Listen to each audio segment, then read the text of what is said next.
6일 지방선거 선거구 획정에 대해 군소정당들의 반발이 커지고 있습니다. 한 선거구당 4명까지 선출하는 대선거구는 한 곳에 불과한 것으로 나타났습니다. 부산 지역 코로나 확산이 감소세를 이어가고 있습니다. 24일 연속 4자릿수 확진자가 이어지고 있고 중증 치료병상 가동률도 20%를 밑돌고 있습니다. 자신이 몰던 시내버스 안에서 한 남성이 여성을 성추행하는 걸 목격한 운전기사가 경찰 지구대에 차를 몰고 가 현장에서 남성을 붙잡았습니다. 공금 횡령 등의 비리가 잇따라 터지자 부산교통공사에서 특별대책을 내놨습니다. 비리 행위는 무관용 원칙으로 대응하고 내부 제보 등을 활성화한다는 계획입니다.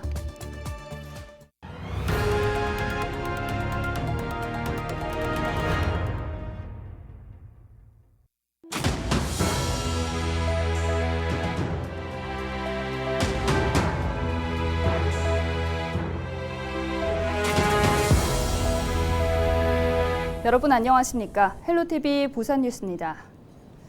6일 지방선거 선거구 획정에 대해 군소정당들의 반발이 커지고 있습니다.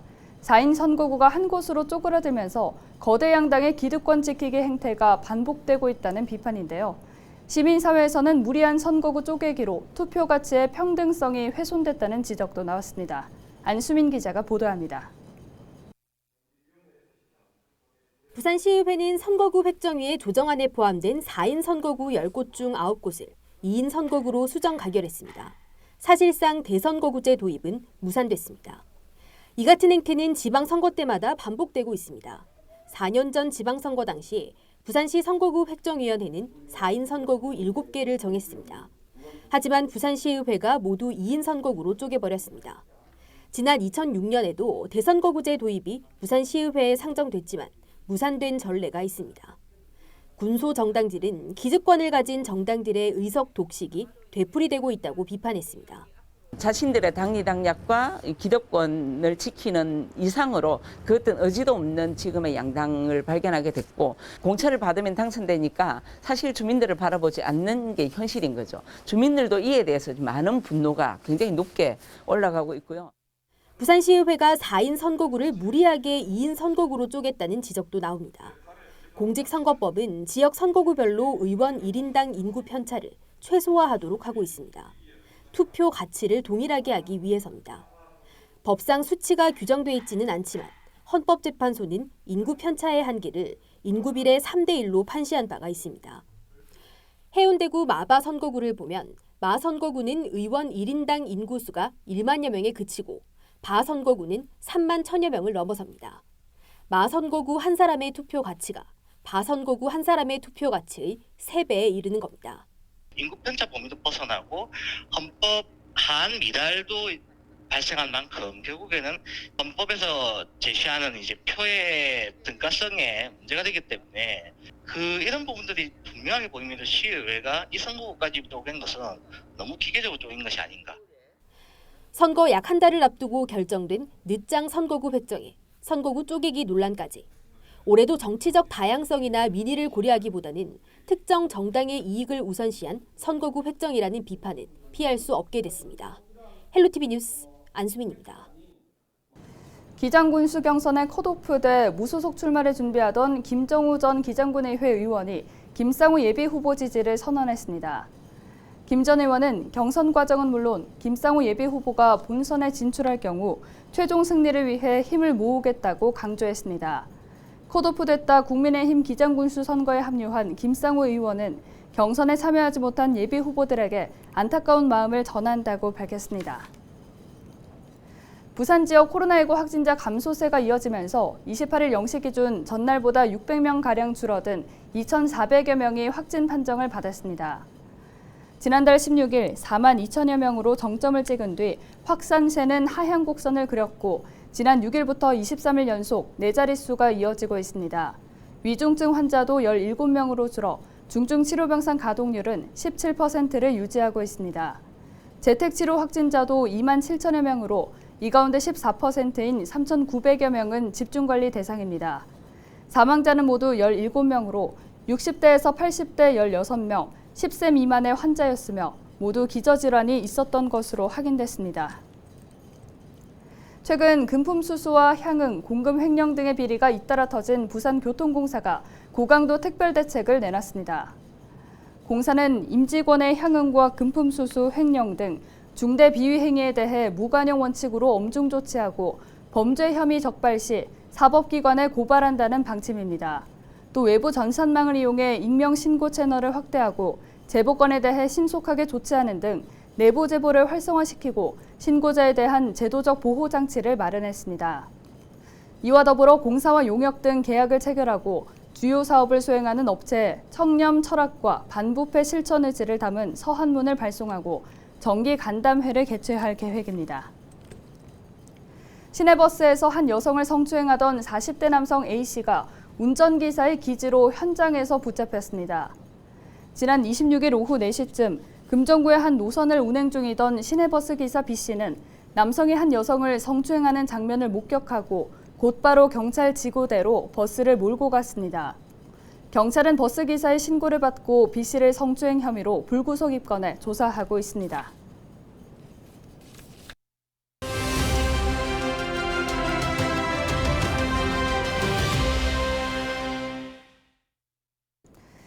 신에게는 아직도 12척의 배가 남아있사옵니다. 나의 죽음을 알리지 말라. 이처럼 유명한 오록을 남기며 백척간도의 위기에서 나라를 구해낸 이순신 장군. 충무공이 세상에 태어난 지 477년을 맞았습니다. 아시다시피 이순신 장군은 한때 원균의 모함을 받아 감옥에 갇혔죠. 그리고는 원균 장군이 왜군에 참패한 뒤 충무공이 다시 수군을 맡게 됐고 명량해전과 노량해전에서 큰 승리를 거뒀습니다. 지방선거가 한 달여 앞으로 다가왔습니다. 선거전이 과열되면서 상대 후보에 대한 비판도 거세지고 있는데요. 선의의 경쟁은 지역 발전에 보탬이 되지만 근거 없는 비방이나 흑색 선전은 지역을 오히려 나락으로 끌고 갈지도 모릅니다. 원균의 모함처럼 말이죠.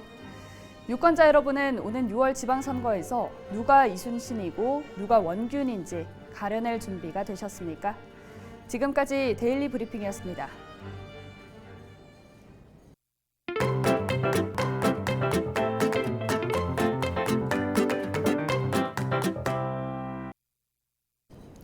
몸 길이가 1m가 넘어 괴물지로 불리는 뉴트리아. 한 번쯤 들어보신 적 있으실 텐데요. 한때 계속된 포획으로 없어지나 했던 뉴트리아가 최근 다시 개체수가 늘고 있습니다. 관련 기관에서는 포획단을 운영하며 뉴트리아 잡기에 안간힘을 쓰고 있는데요. 저희 LG의 헬로비전이 마련한 기획 코너 기자가 간다에서 오늘은 괴물지 뉴트리아 포획 현장을 김영민 기자가 동행 취재했습니다.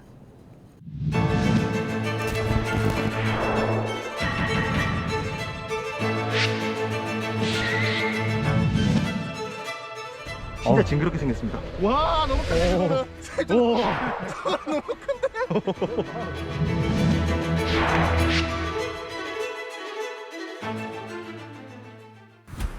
오늘 기자가 간다에서는 최근 급증하고 있는 뉴트리아 포획 현장에 나와봤습니다.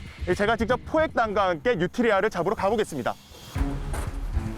선생님 같이 가시죠.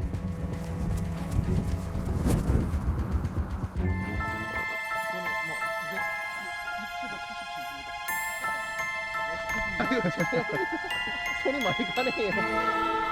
이야, 이거 엄청 깊네 여기는. 와, 지금 가고 있는데 뻘 때문에 발이 안 움직이네. 발이. 두 마리 동시에 걸렸어요? 와, 어째 저래.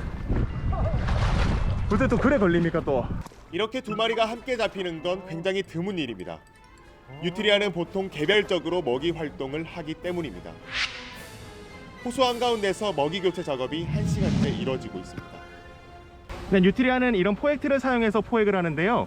이런 신선한 먹이를 안에 넣어주고 이 포획틀을 닫아 놓으면 뉴트리아가 이 먹이를 먹기 위해서 이 포획틀 안으로 들어가는 순간 포획을 하는 겁니다.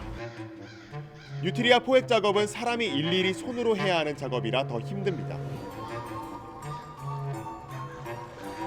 네, 포획단이 뉴트리아 포획에 나선 지 2시간밖에 되지 않았지만 벌써 뉴트리아 5마리를 포획한 모습을 볼 수 있습니다. 제방 쪽에 이제 굴을 팔고 수식을 하기 때문에 제방이 무너지면 홍수가 나기 때문에 그걸 방지하기 위해서 하고 양파, 땅콩, 딸기, 딸기가 하여튼 여러 종류의 굉장히 농작물을 피해 많이 피해가 많이 되거든요. 생태에 결함이 시니까 취재진은 뉴트리아가 많이 나온다는 또 다른 곳으로 가봤습니다. 어제 설치한 덫을 확인하러 포획단과 함께 배를 타고 나가봤습니다. 뉴트리아는 물이 흐르는 곳보다 이렇게 고여있는 습지 같은 곳을 더 선호합니다. 먹이 사냥이 쉽기 때문인데요. 포획단은 뉴트리아가 자주 출몰한다는 길이나 굴 앞에 포획틀을 가져다 놓는 모습입니다. 어제 저녁 설치한 포획틀에 뉴트리아 한 마리가 걸려들었습니다. 포획단은 한 곳에 모으기 위해 뉴트리아를 꺼내려고 하지만 여간 어려운 일이 아닙니다. 빼내려면 꼬리를 잡아야 하는데 자칫하다가는 뉴트리아의 날카로운 앞니에 큰 부상을 당할 수도 있기 때문입니다. 원산지가 경남 함안이에요. 지금 경북에도 이제 퇴치 작업을 하고 있는데 그 경북까지 올라갔다 환경청에서 이제 그걸 안 퍼지게 하게끔 하려고 이제 퇴치 작업을 하고 있는 겁니다. 뉴트리아는 1년에 두세 번 임신을 통해 10마리 정도의 새끼를 낳습니다. 임신 기간이 4개월로 굉장히 짧기 때문에 가능한데요. 지자체에서 매년 포획단을 운영해도 개체수 조절이 쉽지 않은 이유입니다. 문제는 이뿐만이 아닙니다. 뉴트리아 개체수가 늘면서 도심 한가운데까지 나타나 시민들을 위협하고 있습니다. 무섭지. 사람이 일반인들이 보면은 안 무서워서는 아무도 없어요. 이거는 큰 쥐인데 뭐 이게 뭐. 1985년에 국내 이제 모피나 식용으로 최초 도입이 되었는데 수요 부족으로 인해 가지고 이제 사육을 포기하면서 자연 생태계에 방출되어 가지고 적응을 했습니다. 인간이 필요해서 들여왔다가 필요 없어지자 버려진 뉴트리아가 우리 생태계의 괴물이 돼버렸습니다. 기자가 간다 김영민입니다.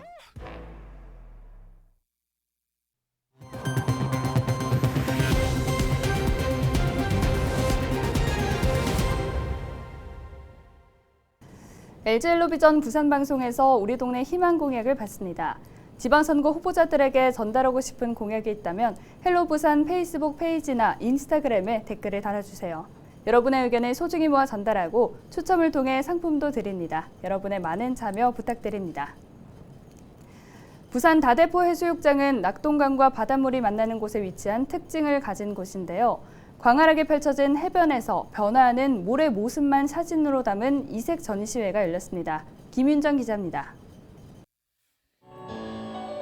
밀물과 썰물, 파도와 바람이 모래 위에 새긴 웅장함은 한 폭의 추상화를 그려낸 듯합니다. 또 다른 모래 위에 펼쳐진 사진에선 하늘 위로 높이 날아오르는 듯 날개짓이 요란한 새의 모습입니다. 파도가 만들어낸 금빛 모래, 마치 떼지어 이동하는 물고기 형상을 닮았습니다. 풀과 나무를 그려낸 듯 수채화 같은 모래 사진은 신기하기만 합니다. 계절별로 다양함과 신비로움을 드러내고 있는 다대포 모래가 보여주는 다양한 아름다움이 사진으로 표현됐습니다. 누구도 흉내낼 수 없는 자연의 모래 그림, 다대포 모래 천의 얼굴전이 열렸습니다. 부산 지역 대표 해수욕장인 다대포의 매력 중 모래가 보여주는 자연의 위대함과 신비로움을 감상할 수 있습니다. 부산 다대포 하면 그냥 일반 그 해수욕장인 걸로 알고 있는데 다대포 모래가 보여주는 여러 가지 미적, 철학적, 그런 변화무쌍한 모습은 이렇게 보시면 정말 다양하다는 그런 부분들을 느낄 수 있을 것입니다. 이번 전시는 영광문화원 디지털 사진반 회원 12명이 지난 1년 동안 활동한 다대포 모래사진 40점을 선보인 것으로 코로나19로 힘들고 지겨운 시간을 털어버리고 일상이 차츰 희망으로 회복되길 바라는 마음이 담겼습니다. 다대포를 찾아 모래사진에서 보여준 변화무쌍한 아름다움을 감상하는 여유로움을 가져보는 것도 좋겠습니다. BTV 뉴스 김윤정입니다. 조선기자재 부품 제조업체인 금호기전 강병준 대표가 동의대학교에 발전기금 1억 5천만 원을 기탁했습니다. 강 대표는 청년 인재들의 활약으로 회사가 더욱 탄탄해지고 있다며 대학과 청년들에게 작은아마 도움이 되기 위해 기금을 기탁했다고 밝혔습니다. 지난 1995년 설립된 금호기전은 당시 수입에 의존했던 선박 엔진용 센서와 제어기기를 동의대 교수진과 함께 국산화한 기술 중심 기업입니다.